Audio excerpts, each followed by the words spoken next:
So we have a number of speakers that'll speak to this development from different perspectives and from different organizations, but I will first introduce Dr. Kanchana Amaratunga, who is an infectious disease physician and currently serves as the Director of Stewardship Initiatives and the Medical Advisor for the AMR Task Force at the Public Health Agency of Canada. Additionally, she's an assistant professor and part-time academic in the Division of Infectious Diseases at the Ottawa Hospital, where she continues her clinical practice. And as the talks go on during this section, individual speakers will introduce themselves as they come up to the podium. So please, let's take some time to hear about updates on the Pan-Canadian Action Plan and a national platform for antibiotic treatment guidelines. Thank you. Good morning, or almost afternoon. And thank you for inviting us to speak. As you heard, I'm representing the Public Health Agency of Canada, and I am the medical advisor for the AMR Task Force, as well as the Director of Stewardship.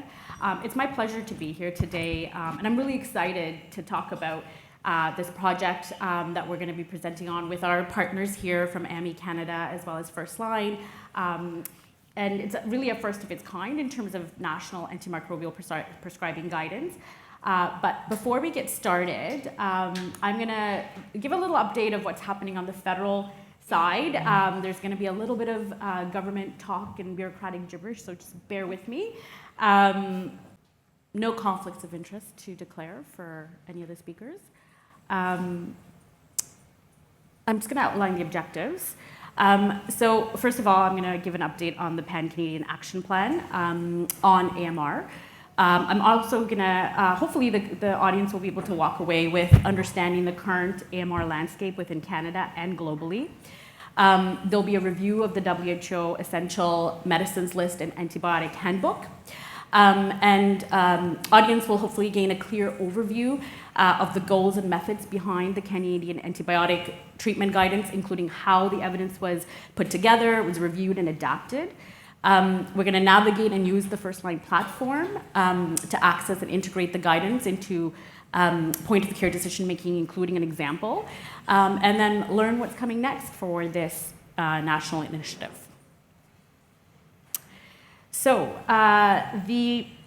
what is the federal government doing when it comes to AMR?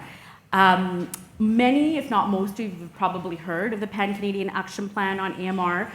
It was released in June 2023, and it's a 5-year blueprint looking at strengthening Canada's collective response on AMR using a One Health approach. So One Health meaning humans, animals, environment, and the intersection of all three. And as you can see, there's 5 major pillars within the Pan-Canadian Action Plan, and one of them is stewardship, which is the focus of this symposium as well as our conversation today. This is a bit of a timeline in terms of the PCAP itself. In 2023, when it was put out, the main work was looking at roles and responsibilities across federal, provincial, and territorial departments. We're currently in the governance and planning stage, so really focus on strengthening governance, looking at work plans and looking at gaps in terms of where there are gaps that need to be addressed when it comes to AMR, and then also publishing on progress. So last year there was a year 1 progress report. There is a year 2 progress report that's imminently going to be published in the coming weeks. And then 25 to 27 is really just looking at monitoring and adjusting evaluation and what's next. In terms of the Year 2 progress report, which I mentioned, there is the report will be published imminently, and it's really an overview of the key implementations and activities that have happened between June 2024 and May 2025. There's a few highlights that I wanted to mention. One is that Canada recently updated its priority list of AMR pathogens. So there was a list in 2015, it was updated in 2025, it was published earlier this year, and there was also a scientific manuscript that was also published with relation to that. And just to highlight, it was one of the few exercises looking at equity as a criterion to look at AMR pathogens, and I heard today in the morning how there's inequitable impact on different populations, like our First Nations communities. So looking at certain organisms like Staph aureus, Shigella, and so those are, that was considered. There's also mention of new stewardship initiatives, including the guidance that we're about to discuss. And the other update will be in that progress report, the National One Health AMR research strategy, which has been ongoing. Over the past year, there was a list of research priorities that was developed and refined through a pan-Canadian survey, and an interim list of research priorities are expected to be published in the coming weeks to help coordinate, prioritize AMR research across the One Health sectors. In terms of international activities, there are two I'm going to highlight. Many of you are aware or likely aware of the 2024 UN General Assembly Political Declaration on AMR. Out of that, there were two pieces that we're continuing to work on. One was to establish an independent panel on evidence for action against AMR by 2025. And Canada is currently being engaged through the member states through a consultation process, and we are working across the Government of Canada to ensure that a cohesive One Health feedback is provided from a Canadian perspective.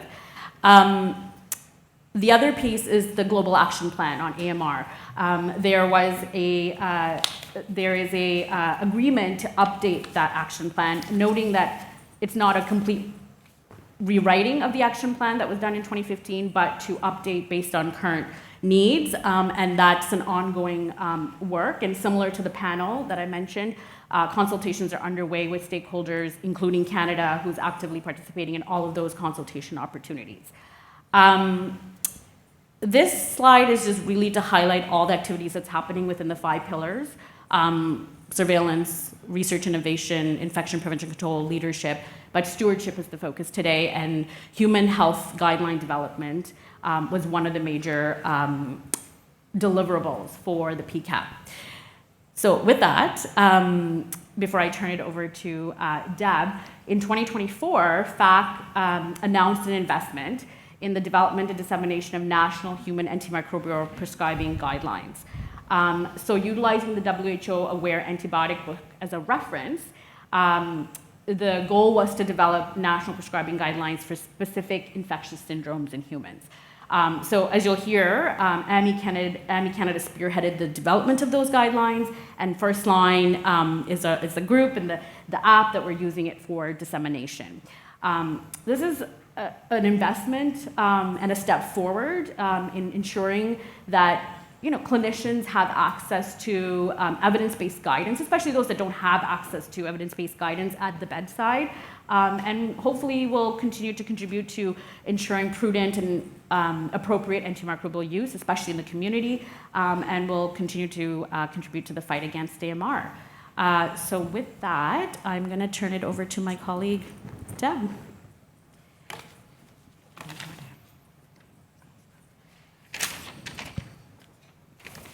Kanchana and I are the same height, so I don't have to adjust the microphone. So I'm Dr. Debbie Yamamura. I'm the director of the microbiology lab at Hamilton Health Sciences in St. Joe's. I'm an infectious disease physician. I'm a professor in the Department of Pathology and Molecular Medicine at McMaster University, and I am currently the past president of AMMI Canada. So I'm extremely excited to be able to present the AMMI Canada Canadian antibiotic treatment guidance recommendations. And I don't think I need to convince this audience the importance of AMR. And this symposium also highlights the importance that we need to be able to share ideas in terms of how we can combat AMR and develop stewardship. So the WHO has recently reinforced the ongoing issue of widespread antibiotic resistance in common antibiotics globally. And nationally, this was also picked up in the Globe and Mail, highlighting the impact of AMR with mortality within the pediatric population. In addition to morbidity and mortality, we also know there's a significant health economic cost to AMR, and this was highlighted in the CDC. And I'd like to bring up this infographic that the WHO has. It states, antimicrobial resistance is invisible, I am not. And this relates to, even though AMR in bacteria is invisible to the naked eye, the impact on patients is not. And we heard some really excellent testimonials today in terms of the impact of difficult pathogens, the need for diagnostics, and the impact of AMR. So in terms of antimicrobial resistance, globally, multiple organizations have highlighted the importance of AMR. So the United Nations has indicated that this is actually one of the most urgent global health threats. And it is projected that there's probably going to be up to $1 trillion in healthcare costs related to antimicrobial resistance in 2050. Because of the significance of this, multiple organizations have also come up with what are some targets we can develop to try and decrease the impact of AMR. And the United Nations has a goal by 2030 to try and decrease deaths by 10%. From the Canadian perspective, we do have data from the Canadian Antimicrobial Resistance Surveillance System. There was a report issued in 2022, and there's soon to be a released report in 2025. And I just want to highlight one aspect from the 2022 report, in that we know that AMR continues to increase for priority pathogens in Canada. So this is a fun part. I hope it works. We are going to do a little bit of a slide. So I've been told that in the app you can do this, or you can just use the QR code. So Dr. Amaratunga mentioned that we do have a 2025 AMR priority pathogen list. So let's see what you think are the top 3 pathogens.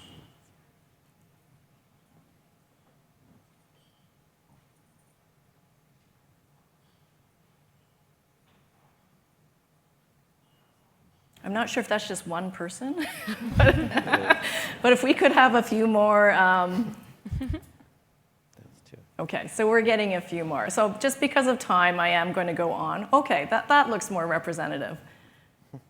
Okay, so let's actually see what the top priority pathogens are. So actually, answer 3 was the correct one. So the Canadian 2025 AMR priority pathogen list, this was first developed in 2015 and recently updated, and it builds on the WHO priority pathogen list. Dr. Amaratunga mentioned some of the methodology that went into this, and one of the things to highlight is they did add equity into the 9 criteria and weighting that they used.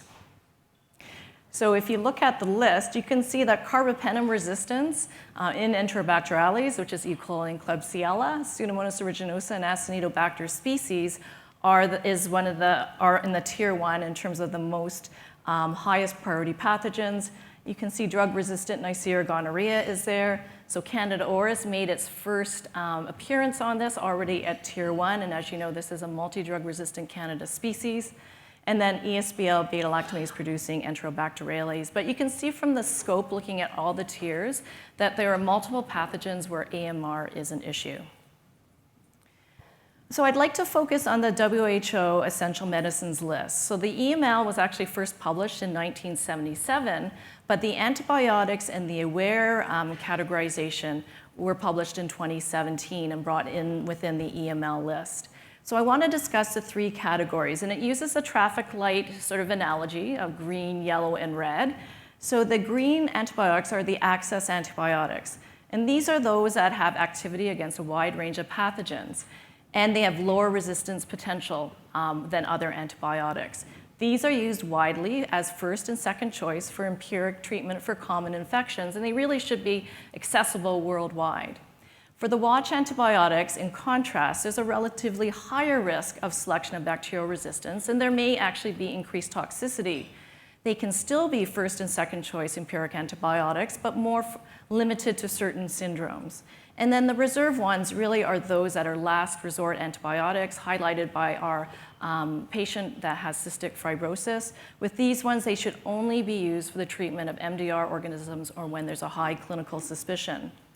So based on the WHO AWARE categorization, different stewardship targets have been proposed. And one of them is from the WHO, from the 13th General Program, and that is globally we should be trying to have our antibiotics 60% of the time be in the access category.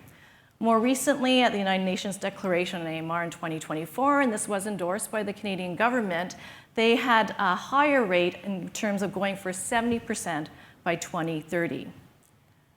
So what's happening on the Canadian front? Well, there actually is a Canadian expert panel that is currently looking at the WHO AWARE categorization and developing a Canadian AWARE list.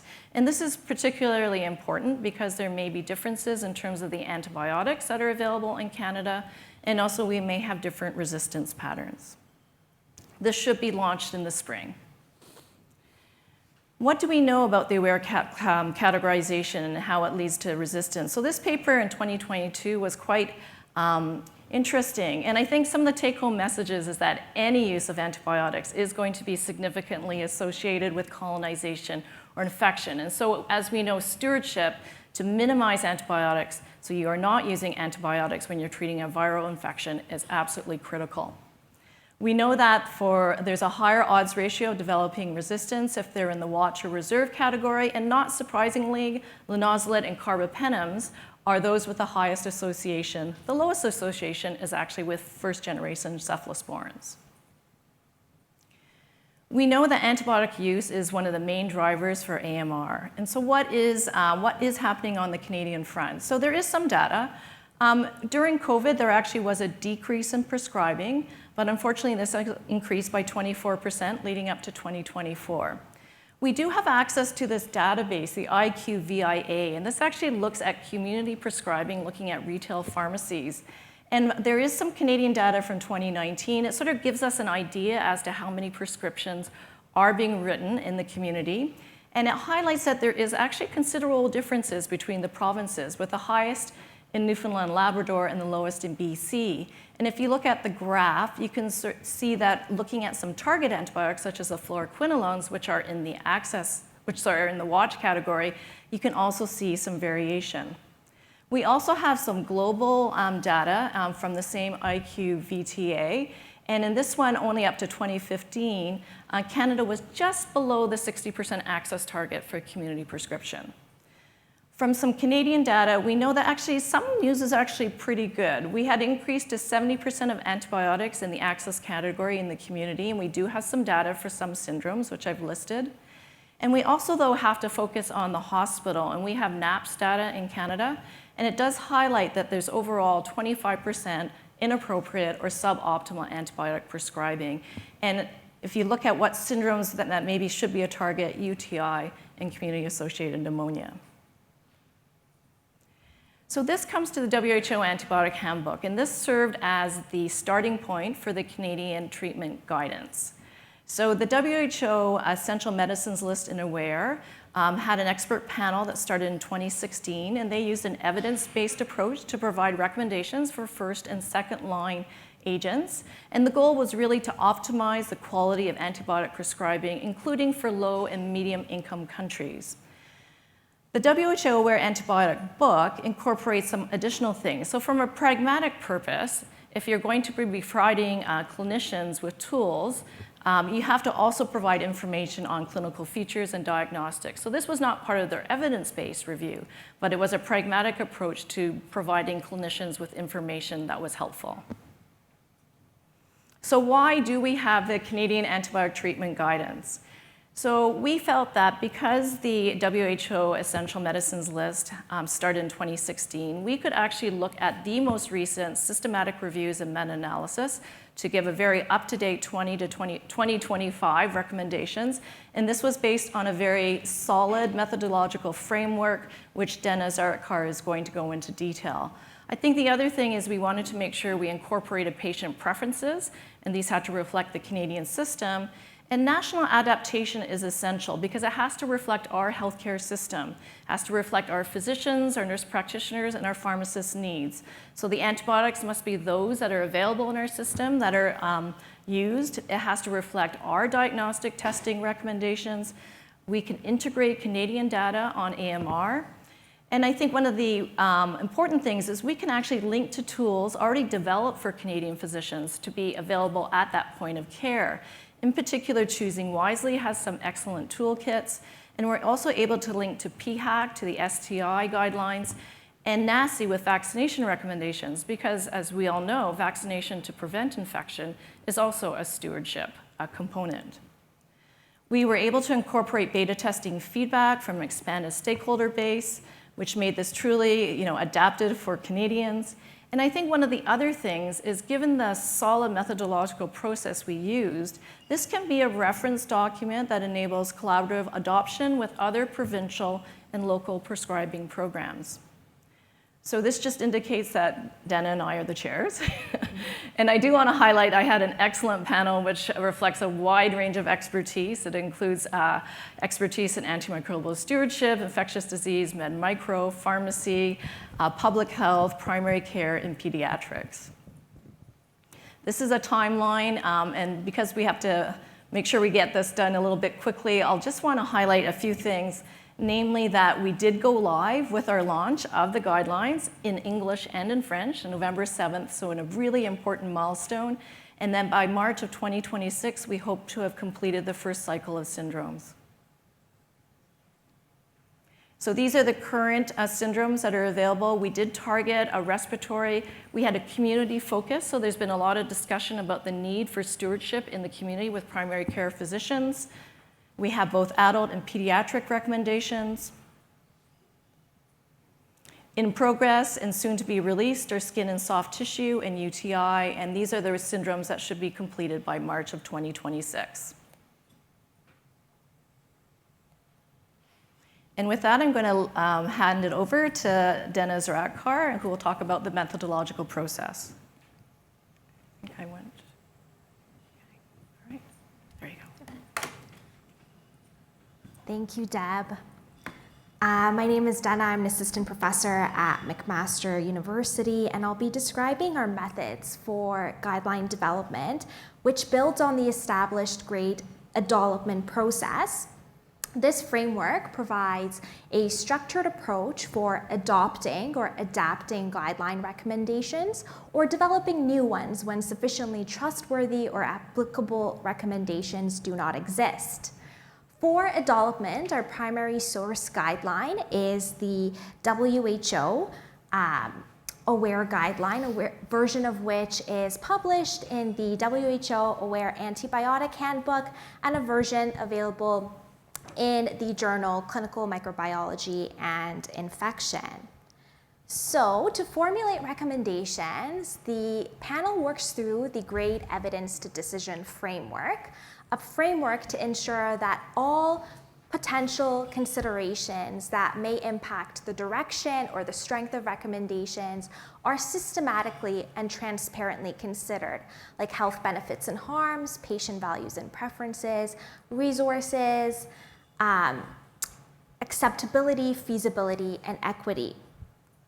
To demonstrate our approach, I'll walk you through our process for developing recommendations for pharyngitis. For each syndrome, we work with a medical research librarian to search for systematic reviews and meta-analyses of randomized trials addressing the effects of antibiotics, including no antibiotics, and different doses and durations of antibiotic therapy. For pharyngitis, we identified 5 eligible systematic reviews. For each outcome of interest and comparison, we prioritize the systematic review that is most rigorous and most up-to-date. This table presents the 5 eligible systematic reviews for pharyngitis and their scope. Now, the evidence that's presented in systematic reviews and meta-analyses may appear impressive, but we may not have much confidence in those estimates due to issues like risk of bias or inconsistency. So, to address this, we assess the certainty or quality of evidence using the grade approach. According to the grade approach, a body of evidence may be rated as high, moderate, low, or very low certainty based on considerations of risk of bias, inconsistency, indirectness, imprecision, and publication bias.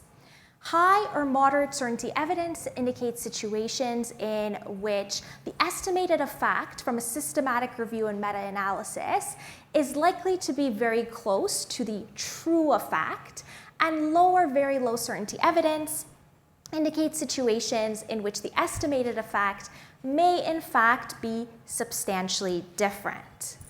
So to demonstrate, I'll just focus on 2 systematic reviews. The first, Spinks 2021, compares antibiotics with placebo for children and adults presenting with sore throat. The review presents 3 analyses for the outcome, persistence of sore throat on day 3. The first analysis includes all trials and patients, and there are two subgroup analyses. The first that I'll just be presenting is a subgroup based on the presence or absence of group A streptococcus. So the review presents low certainty evidence that antibiotics reduce the proportion of patients who experience sore throat on day 3, and this benefit is evident for patients with positive swabs, but is very uncertain for those with negative swabs. Likewise, the review presents low certainty evidence that antibiotics reduce the risk of rheumatic fever. The second review, Home 2020, compares different durations of antibiotic therapy in children and adults with confirmed group A streptococcal pharyngitis. The review presents moderate certainty evidence that shorter durations of antibiotic therapy of 5 days or fewer are likely little to no different than longer durations of 7 days or more for achieving clinical cure. The review, however, also presents moderate certainty evidence that adverse events may be importantly increase with longer durations, though the magnitude of absolute effect appears small. Now, this review summarizes our findings across the 5 eligible systematic reviews for pharyngitis. Notably, we did not find any evidence that any antibiotic or antibiotic class is superior to any other for achieving clinical cure. When there is limited evidence suggesting that any antibiotic is superior, we prioritize antibiotics that are least likely to exacerbate resistance. Now, trials, and by virtue of that, systematic reviews of randomized trials seldom report on resistance, including future resistant infections, the growing prevalence of resistant organisms, and disruptions in the microbiome that can lead to complications like C. difficile infections. However, these are real and immediate consequences of using antibiotics, and the evidence suggests that people are increasingly aware of and concerned about these harms.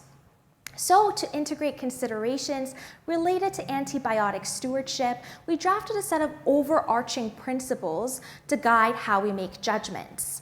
We prioritize non-antibiotic options when feasible and appropriate. We prioritize the narrowest spectrum agent that is effective for the shortest possible duration of time, and we also prefer antibiotics that are at lower risk of C. difficile infection, which is a surrogate for the ecological footprint of drugs. Now, evidence on health benefits and harms is critical, but it's not sufficient. Ultimately, the evidence doesn't make decisions, people do. Guideline developers invariably face decisions that involve trade-offs between benefits and harms. A recommendation in favor of antibiotics may reduce the time to clinical cure, but it may also increase the risk of adverse events like nausea, diarrhea, or future resistant infections. It's patients' values and preferences that should guide this trade-off. A large body of research comprised of surveys, discrete choice experiments, and qualitative interviews and focus groups has investigated people's values and preferences in relation to antibiotics and antibiotic stewardship. So we drew on this research to draft a set of principles to guide our considerations related to values and preferences. This research shows that patients typically value avoiding serious harms over achieving faster clinical cure and mitigating antibiotic resistance. They also prefer treatments that are shorter in duration and require less frequent dosing, and patients' preference for antibiotics diminishes once they're counseled about antibiotic resistance or in situations in which adverse events may impair their ability to adhere to the treatment. Resources and cost effectiveness can also influence the direction and the strength of recommendations. Assuming equal effectiveness, safety, and ecologic profile, we prioritize antibiotics that are least costly, We consider indirect costs like absenteeism captured through rates of clinical cure, and costs associated with complications that would be captured through rates of adverse event. For pharyngitis, most trials tested penicillin, amoxicillin, and a range of macrolides, all of which are relatively inexpensive. We also consider equity. The panel identified rheumatic fever as a rare but potentially serious complication of group A streptococcal pharyngitis. Evidence suggests that rheumatic fever, its incidence has declined significantly in Canada, though it continues to occur in some Indigenous communities.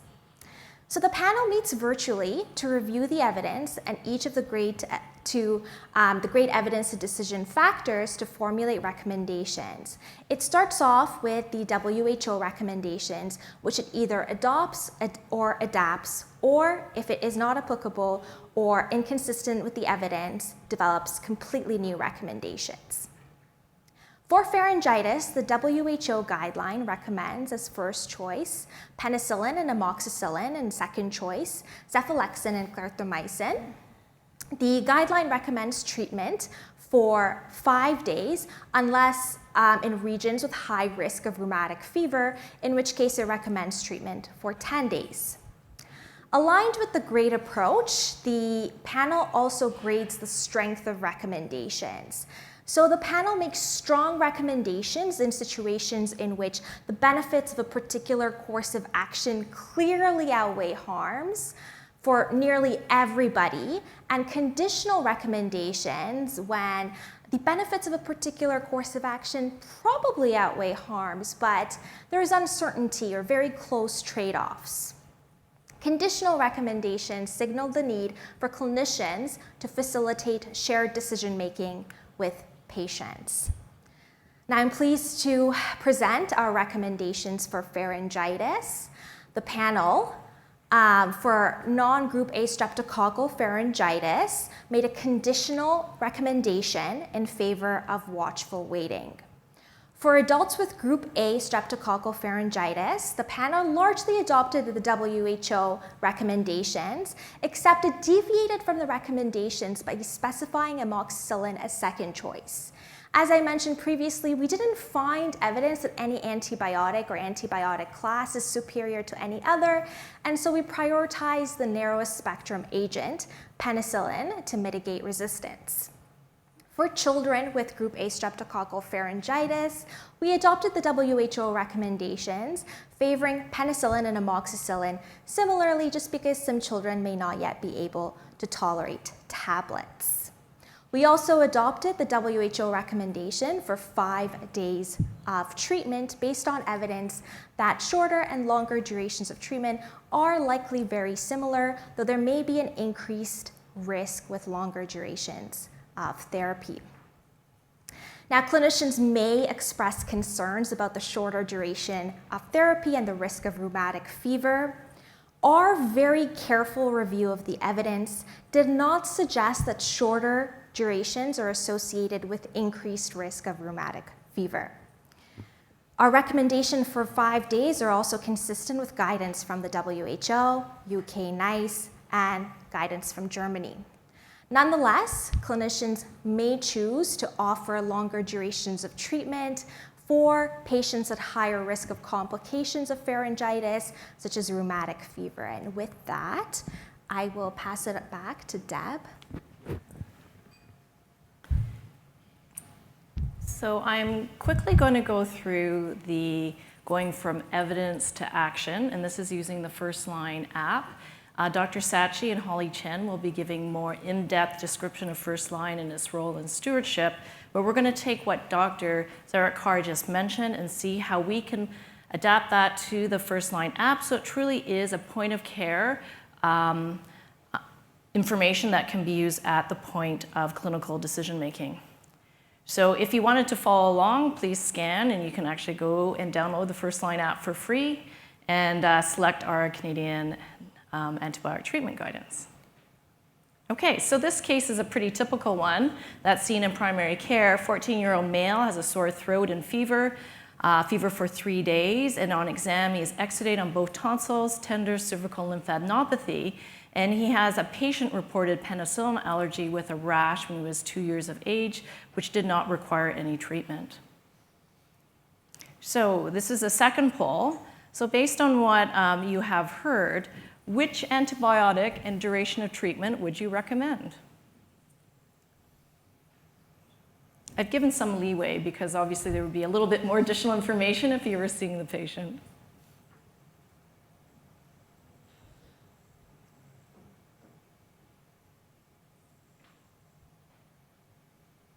Okay. So let's go through the Firstline app. So when you're at the point of care, you're like, okay, this is a pediatric patient with pharyngitis. You go onto the app, you go in the pediatric section, you click on pharyngitis. It will provide you information on definition, microbiology, diagnosis, and treatment. If you click on microbiology, it'll highlight the most likely bacterial pathogens, and of course the organism of interest is group A strep, and this provides the frequency that you would find this in pharyngitis. And we also wanted to highlight that viral pathogens are probably the most common cause of pharyngitis. So there's more information on viral pathogens, a whole list. So in terms of clinical decision making, the recommendation, and this actually aligns with what the IDSA guidelines that just came out in October 2025 recommend, is that clinicians should use a scoring system to identify patients at higher risk of group A strep that would benefit from testing. And this also aligns with Choosing Wisely Canada, where they recommend using the modified center score with a score of 2 or greater, then this would, they would recommend that you go on to do diagnostic testing. And so we've made it very easy. The center score is in the app. I've clicked those all off to represent the patient, the age, and you can see that the center score is 5. So as per Choosing Wisely, you would go on with diagnostic testing. I think it's also important to highlight in terms of diagnostic stewardship, you don't want people to be testing when there's a very low clinical probability that they have a bacterial pathogen, because don't forget, you can be colonized with group A strep and be asymptomatic with it. So information is provided about microbiology testing. Throat culture is probably most accessible. Rapid antigen and actually direct NAT testing, very rapid, is available in some settings, in some EDs. We do provide some information about more unusual pathogens, and just highlighting if, clinically there's concern about Neisseria gonorrhea, diphtheria, this requires specialized testing. So then we go to treatment. So let's say that this patient had their diagnostic testing and they were negative. So then we would go to pharyngitis other than group A strep. So you click on that, and it says watchful waiting, as Dena just indicated. So we know that that often takes a discussion with both the patient and the parents, and so we've linked it to the Choosing Wisely viral prescription pad so that this will be easily accessible and that can serve as a talking point when you're discussing why you do not want to give antibiotics to the patient. We also do link to some of the Public Health Agency of Canada resources. So let's say the patient was positive for group A strep, but they have this penicillin allergy label. So what are you going to do? So just going to go through here. We actually do have a penicillin allergy assessment built in. And we know that penicillin allergy is probably one of the, a very common reason for overprescribing, for giving antibiotics that really are not the recommended one for this syndrome, with an impact on morbidity and mortality, and definitely an increase of AMR. So we use the PenFast, which is a validated clinical decision scoring system in adults and in children greater than 12. So we click it all off, and actually the PenFast score is 0, so it's less than 1%, very low risk, and so you can consider a direct oral or graduated challenge. So when you have sort of made the decision whether or not you can do that oral challenge really depends on your clinical setting, because the patient really should be observed for an hour. So if you have done it and you realize that they had no reaction, then the recommendation would be to go with the first-line antibiotics that were recommended. And then the other thing is you can also click on the penicillin V if that's the one you wanted to choose. You want more information, we have a very up-to-date antibiotic dictionary, which provides all these additional information. And then those are the second choice. The duration, we indicate it's 5 days, and I just want to highlight that with all clinical guidelines, you do have, as a clinician, have to assess your patient. You should be taking a risk-based approach. So you really have to assess that patient in terms of the risk for rheumatic fever. We already indicated that there is data that the Indigenous population has a higher risk for rheumatic fever. Obviously, if the patients previously had rheumatic fever, that's also a significant risk factor. So again, it just highlights the need to use your individual risk assessment when you're applying guidelines. And with that, I'm going to hand it over now to Brad. Thanks so much, Deb.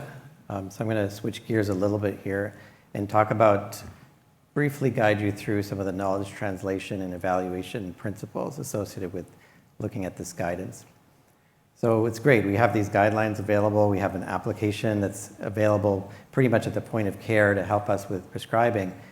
But it's important to recognize that guidelines alone are unnecessary but an insufficient component of antibiotic stewardship.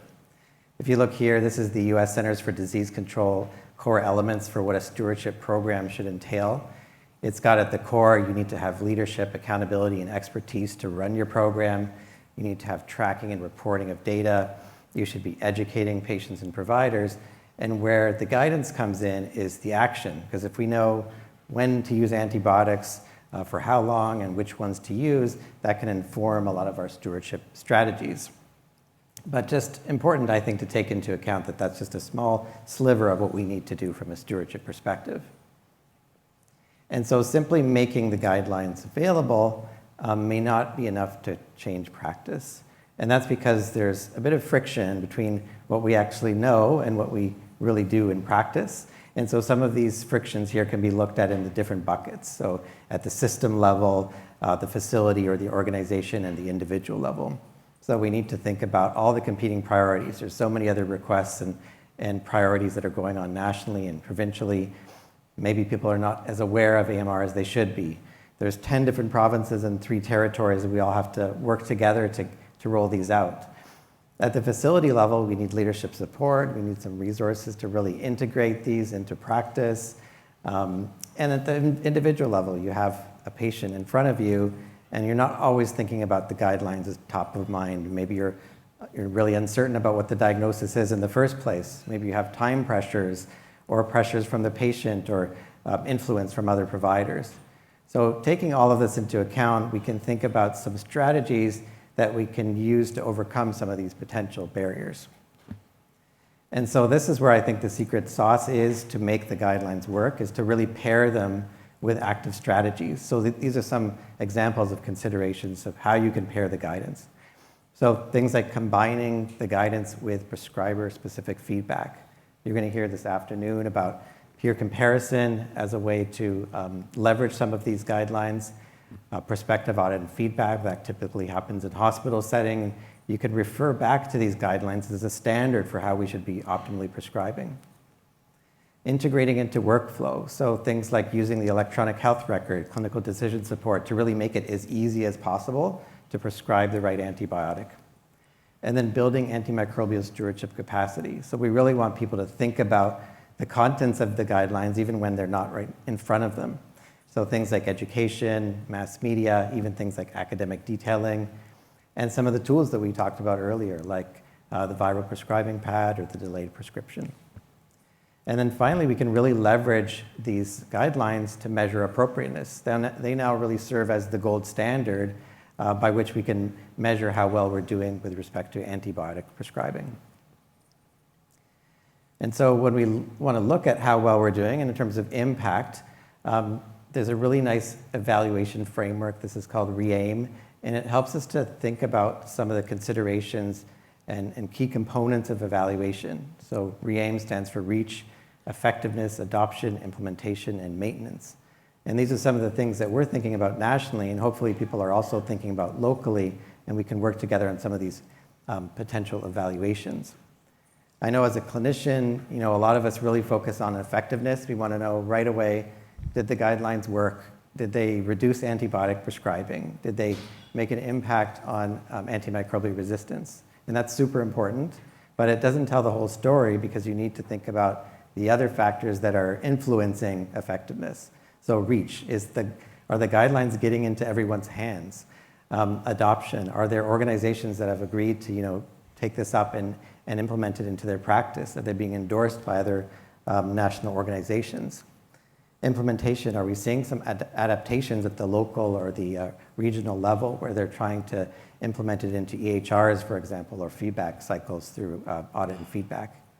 And then maintenance, are we seeing that these guidelines are actually being used over time and they're continuing to make an impact? So these are some of the considerations from a implementation and an evaluation perspective. So quick conclusions, the guidelines are great, but they're really only the starting line. To get us to the finishing line, we need to think about how we can actively embed them into things like our workflow, audit and feedback, and local adaptations. We can work to close the implementation gap together by leveraging the EHR, education, resources and tools, and measurements. And then use the evaluation frameworks like the REAIM to help guide where we go. It can help us to identify areas we're doing well and then areas where we're not doing so well so we can continue to tweak and improve over time. So with that, I will end and then turn it over to Firstline to chat about the app. Thank you. Hi, everyone. Just give them a second as they switch PowerPoints. There we go. To advance. I just hit that. Yep. Okay, cool. Thank you. So yeah, my name is Dr. Ariana Saatchi, and I'm a senior clinical content manager here at Firstline. And today, my colleague Holly and I will be discussing our involvement in the launch of the Canadian antibiotic treatment guidance.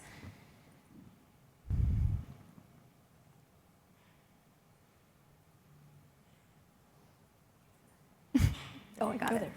I work at a tech company. Okay, so Firstline is a clinical decision support tool available at the point of care. Our platform houses a multiple of resources, including empiric therapy guidelines, antimicrobial and pathogen information, antibiograms, infection prevention and control resources, vaccine schedule information, and so on.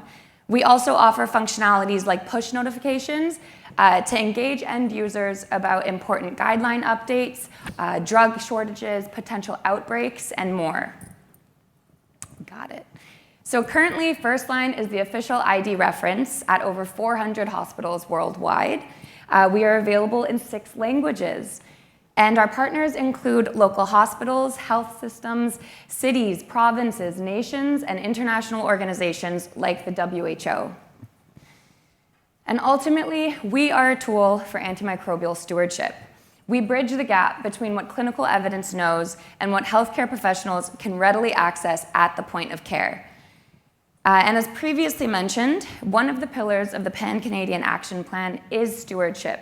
And this partnership with AMMI Canada, funded by the Public Health Agency of Canada, addresses the goals of this pillar directly by developing evidence-based guidelines, with Firstline then facilitating the implementation and dissemination to ensure that every Canadian prescriber can readily access this information and use it as a clinical reference in their daily practice. But what makes Firstline effective? So we are more than just a repository for clinical guidance. We are a knowledge mobilization and exchange platform. Our value add to Canadian stewardship goes beyond the availability of clinical guidance and really begins with the principles of information design to augment resources and ensure clarity and uptake. We also facilitate campaigns to engage stakeholders and position end users as antimicrobial ambassadors, which Holly will speak to shortly. So let's talk information design. Effective information design is fundamental alongside our dissemination platforms to ensure that guidance is not only readily accessible, but also that the resources available can be easily and effectively understood. And our approach can be boiled down to 3 distinct principles. The first, standardization, specifies how colors, icons, fonts, layouts, and other interface elements can be used. Crystallization, where we distill content that is useful at the point of care. And finally, localization. We adapt guidance to reflect regional recommendations, susceptibilities, highlight special patient populations, disparate drug availability, diagnostic methods, and so on. On the slide, I have included an infographic that was built by Firstline to support the WHO AWARE guidance. And this is a flat media example of how Firstline utilizes these 3 design principles to make complex information clear, accessible, and easily understandable for prescribers. They are able to consistently identify sections of interest, make decisions, and reduce their overall cognitive load through our strategic use of visuals, structure, and layout. And although print or flat media serves a purpose, here at Firstline, we prioritize mobile or web dissemination to allow for evidence-based guidance at your fingertips. A mobile phone is all you need, and the app is available to download for free. The AWARE guidance has been available on Firstline since 2022, and we continue to support national as well as further local adaptation, ensuring that gold standard guidance is available at the point of care.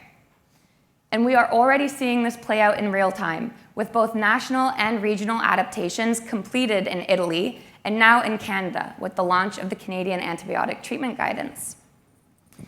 I'll next walk through a few examples of published literature showing the impact of Firstline.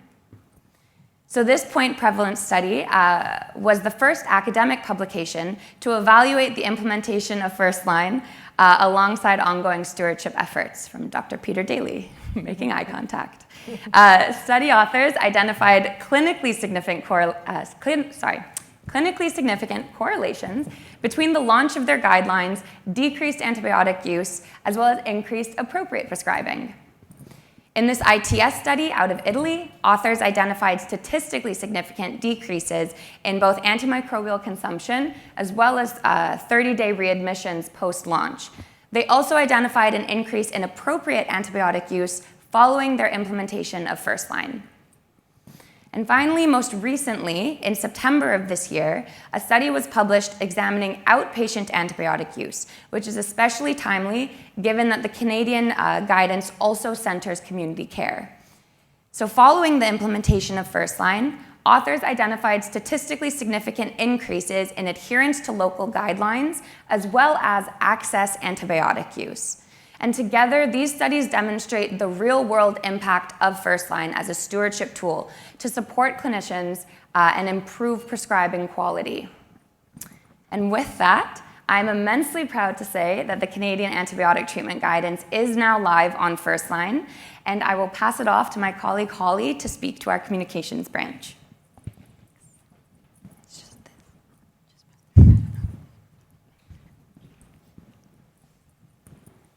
Thank you, Ariana. Hi, everyone. I am Holly Chen. I am a pharmacist and the Senior Clinical Communications Manager at Firstline. I am here to highlight one last but very important topic, communications that in turn support engagement and adoption. To borrow a quote from Dena earlier, the evidence doesn't make decisions, people do. So how do we get this vital guidance into the hands of decision makers at the point of prescribing? Over the years of supporting hundreds of healthcare organizations launch their guidance, we've learned that, unlike Field of Dreams, just because you build it does not mean they'll come. Active engagement is essential. We must continue spreading the word on the availability of guidance to healthcare providers everywhere. From these experiences, we have distilled an implementation framework that works at the global, national, and local levels. The first part of this framework has 3 main components: instilling a shared purpose and accountability in the fight against AMR and protecting our communities. We also work close in collaboration with trusted stakeholders, inspiring confidence and leveraging existing networks. We also develop a ready-to-use, customized toolkit for champions to share and take action immediately. So what does a toolkit entail? It's really creating content that raises awareness, increases dissemination, and inspires stakeholder buy-in. Our first step is to provide attention-grabbing visuals such as posters, screensavers, and infographics. In the ITS studies that my colleague Ariana presented, the research teams in Italy and Abu Dhabi utilized case studies and myth-busting resources in their implementation phase to increase adoption. Building on these efforts, we now house a repertoire of clinical education and training resources to support similar endeavors. We also provide fun conversation starters, such as interactive medical education games, a pledge board, and the Antimicrobial Ambassador campaign to maintain engagement and inspire participation in the fight against AMR. As you'll see, this is a quote from a fellow ambassador, Jason Vanstone, who says that you have no idea how motivating these pin can be on folks. Really gets them engaged in the efforts. So I'm wearing my pin today, and if you come find me, I'll make sure that you get one too. Next, let's take a look at some adoption case studies to see the impact of unified collective action. In the global context, we have the WHO antibiotic book. An early adopter was the UN Department of Operational Support, which has clinical governance over UN peacekeeping missions. Firstline worked with them to provide an advocacy toolkit to support their initiative and drive engagement. They worked with global groups down to their regional teams, and over time, we saw the WHO guidance being adopted by all UN health practitioners on their peacekeeping missions globally. Researchers continue to build on these efforts with the guidance and app identified by the WHO as an effective training tool. When we first launched, Dr. Clive Ondari of the WHO said, "The app version on Firstline significantly increases access, and we hope it will be used by prescribers everywhere." As it turns out, Dr. Ondari got his wish. As you can see, the WHO guidance on Firstline is being used in most countries around the world.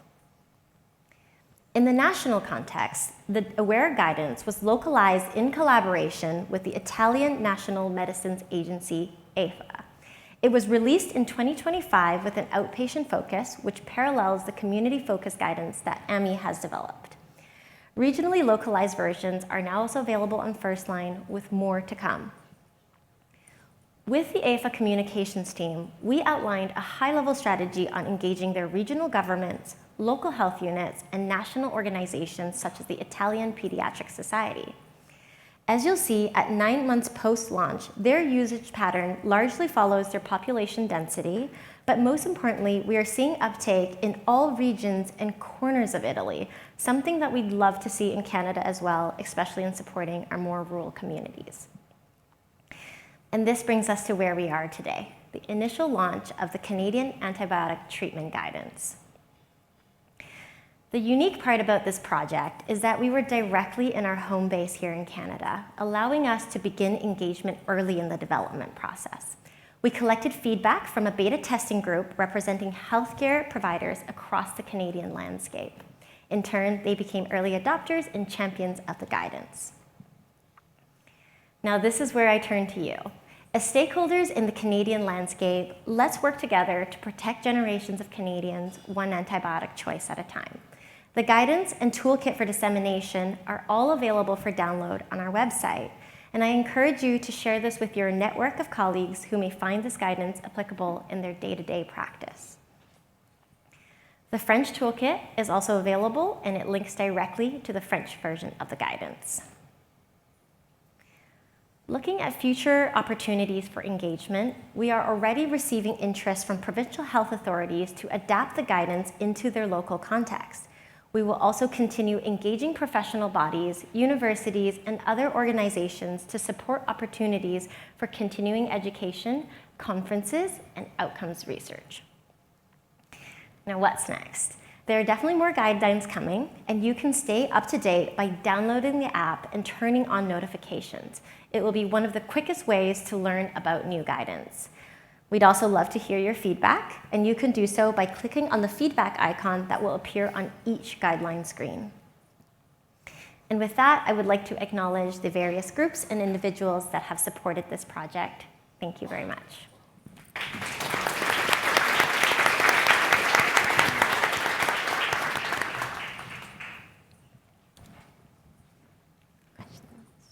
Amazing, a huge amount of work. Huge congratulations to everybody involved. Kanchana, Deb, Dena, Bradley, Ariana, Holly, thank you all for all of the work that you've done to put this all together. I know it's been a long time in the making across PHAC, AMMI, and Firstline, so I'm very happy that you were able to give a fulsome update to everybody, because I know everybody's been waiting for this guidance, for the guidelines to come on the app. I think we have time for one question, if there's a question in the audience about the app or the process. I just was struck, Dena, by how much work it must have been to go through all the guidelines, put everything together, create these working groups to get it interpreted. So I know I'm very impressed. Anybody? Hopefully people, oh, there's one at the back. There's a mic over here if you want to.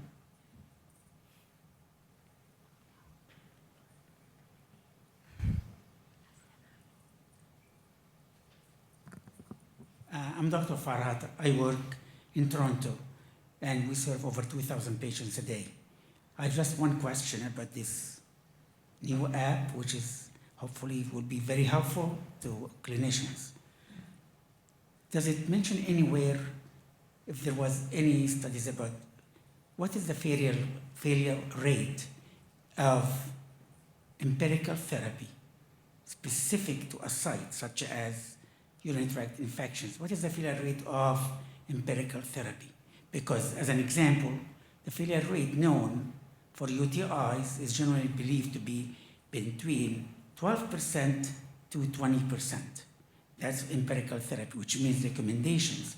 So if the recommendation is to use empirical therapy, such as nitrofurantoin or trimethoprim sulfamethoxazole or fosfomycin, if that is the recommendation, then we need to know what is the failure rate of implementing the recommendation for empirical therapy. Thank you. Dena's going to start. I can start to try to answer this question. So to develop the guidelines, the panel prioritized outcomes of interest like clinical cure, adverse events, and one of the outcomes that was prioritized was failure rate, so the need for different antibiotics after the course of therapy was completed, or complications, incomplete cure, persistence of symptoms, and so on. So this was one of the outcomes that the evidence review team looked for each syndrome. Now, whether we were able to find evidence, it varies across the syndromes and is largely dependent on what's actually published. So what's actually collected from the randomized trials, what's reported in the randomized trials, and then subsequently what's captured in the systematic reviews and synthesized across the trials. But this is indeed one of the considerations that we make in considering health benefits and harms in selecting the optimal antibiotic, duration, and dose of therapy. But of course, sometimes the evidence is limited.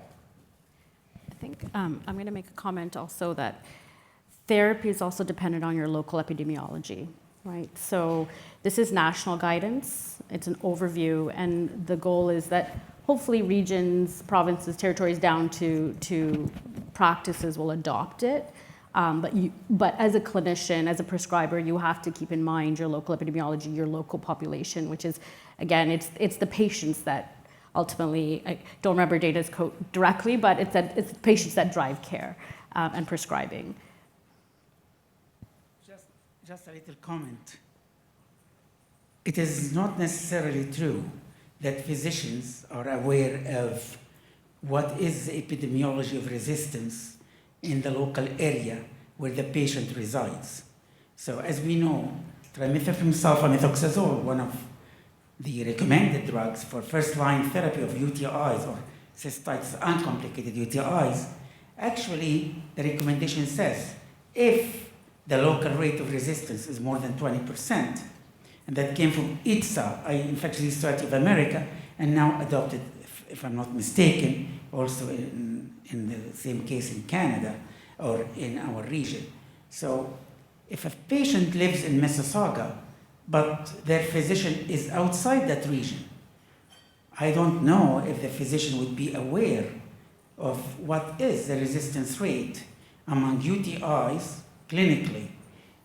In other words, how many patients do not respond to trimethoprim sulfamethoxazole regardless of what would be the rate, let's say, where the physician practices. So I know that this becomes a bit complicated, but the bottom line is when empirical treatment is applied, which is every clinician, when they see a patient symptomatic, they want to start the patient on an antibiotic or a combination. And based on empirical guidelines or their own expertise, they start the patient on the most likely effective treatment. The most likely is the key word. But if the patient persists and does not resolve the infection, how many out of 100 patients with this condition, uncomplicated cystitis, uncomplicated UTI, would actually need to have their antibiotic switched as a result? Because we know that even based on all kinds of cellular science and so forth, is that there are many variables. But from statistical analysis, out of 100 patients with this specific condition, how many actually need a different antibiotic, maybe based on AST testing, or maybe based on other factors? So that's what I'm trying to say. It's a great opportunity to take feedback and start to reiterate on local guidance, and as Holly and Ariana were speaking about, in more the local context, and potentially a great opportunity to use the app to make those feedbacks and make some suggestions on where things can go in the future potentially. But I think it's, amazing start with these high level, as you say, national guidelines, a national landscape, and then refining it over time. So thank you very much for the feedback. Yeah. Thank you. Please join me in thanking the speakers again for this insightful panel. Yeah.